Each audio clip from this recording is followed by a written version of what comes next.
بنای خوای گەورە میهرەبان ئێمە ئەنجومەنی خەلیفانی کۆمەڵی دادگەری بە هاوکاری بەرنامەبەخشین و بە هاوکاری خێرخوازان هەستاوین بە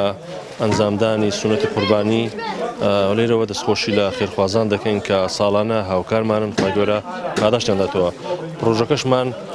زیاتر ناو خەلیفان و دەوروبەر و گوندەکانی دیتەوە زیاتر ڕوو خەرچی فەقیر و هەژار و کەم دەرامەت دەکەین لێرە خوای گەورە پاداشتی خێرخوازان داتەوە و عەدەدەکانیشان چار ڕەشەوڵاغی گەورە بووینە و 22 حیوانی گسکە بووینە. بەنای خوای گەورە میهرەبان ئێمە ئەمڕۆ لە سێم ڕۆژی جەژنە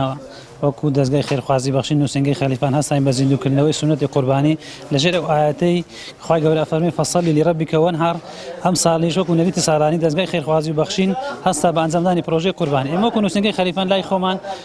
ئەم سونەتەمان زیندوو کردەوە و شایانی باسە دەستخۆشی لەو برایانەکەین بە وەکو تیمێکی خۆبەخشانە یارمەتیان داین خوای گەورە پاداشتی هەموو خێرخوازان و خێر و مەدام داتەوە کە هەمیشە پاڵپشتی دەستگای خێرخوازی بەخشین بووینە.